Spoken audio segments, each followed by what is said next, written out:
G'day.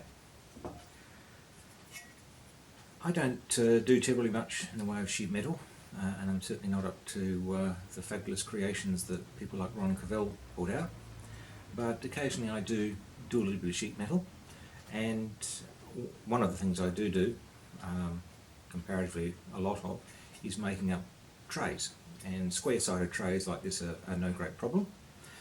But one of the things that I wanted to try and do was a tray like this with, as you can see, some angled sides. Previously I'd done this sort of thing and I'd calculated out with trigonometry what the angle should be, but I worked out a simple graphical way of doing this, and so I'm going to show you that today. My main sheet metal gear is a set of bench shears. A couple of tricks to using this. First of all, I was taught this by a sheet metal worker. Put your piece of metal in there with your mark outline and just give it a little notch, so it'll do that, and that'll help anchor one end, because when you pull on these things they tend to twist, so you've got to be careful.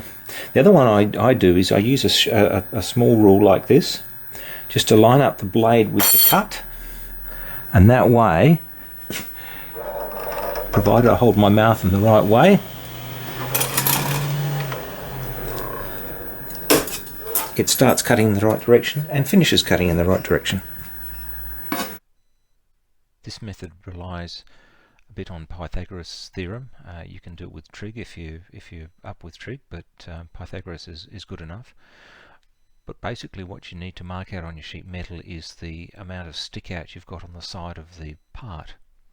So if you don't know that, work out what the length of the side is going to be, how high it's going to be, and using the formula you should be able to work out what the stick out is, dimension C.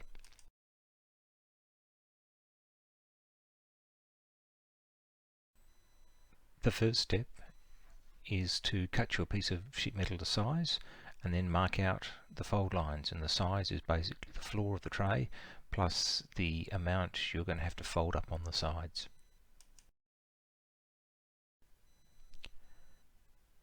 Next you need to mark out a distance, the stick out distance from the fold line. Here I'm using some odd leg calipers to mark from the other direction, but it's measured from that fold line.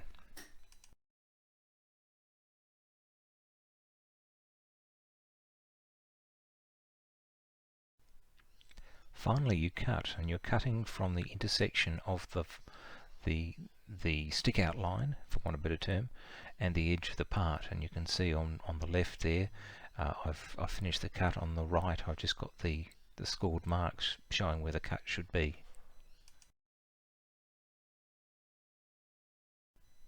And here's the finished part, all folded up. As you can see, the corners meet quite nicely at the angle desired.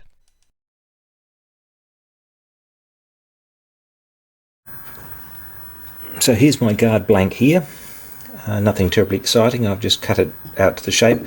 What I'm going to do is put a small hole, I'll punch these, into the corners where I'm going to be bending this up. One thing that people may not have noticed if they've got one of these Roper-Whitney style punches is that the punch has got a small pin, for want of a better word, in the middle there, and so you can actually locate that when you're punching, which makes it a lot easier to get the hole in just where you want it.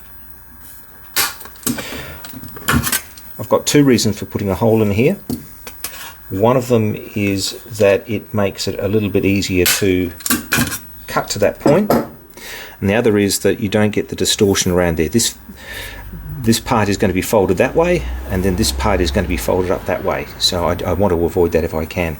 And I punch rather than drill, because with a normal twist drill that sheet metal can grab and whip all over the place, and so if possible using sheet metal I'll punch rather than drill. So here we are, we're about to roll a bit of strip. I've cut that size. I'll run it through my rolls.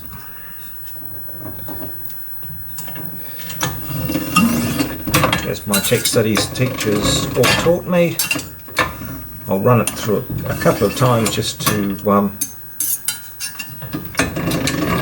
break up the grains, and then we start putting some curve on. These are only a little set of 300mm 12-inch wide rolls, but they do the job. The occasional bits of sheet metal that I want to do.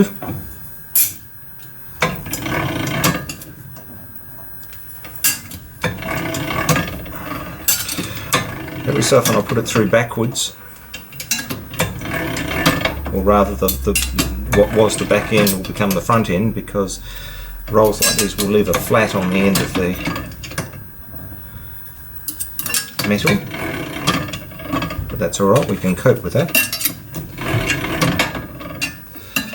I'm getting close to the size I think I need, so I'll use my handy gauge, which just happens to be about the right diameter, and the paint's pretty good too.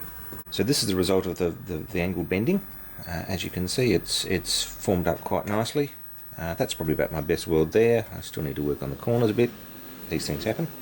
One thing I have done before with thinner metal, this is about 1mm, which is 40 thou, is use a block machined like that, and you just need to measure up the angle so that it will sit in there and provide you a little bit of backing, and it means the thinner metal won't go through. And if you're welding something like stainless steel, there's less air that can get into the back of the weld, so you won't get that bloom. You'll get something that looks a lot more like a decent weld.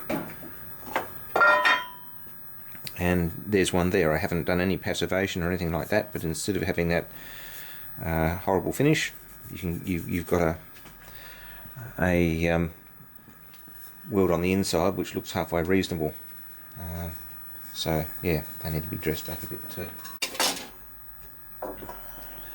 As for my cover, that seems to have worked out well. That was without a backing piece, and once again 1mm steel, and just creep along with the TIG and weld that up. So that was rather successful.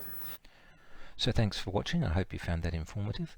This photo is of a toolbox that I made up some time ago, which shows what you can do with a bit of basic technique and well, in my case, a lot of luck, I think. Anyway, thanks for watching, and thanks to those who've inspired me and helped me along my way.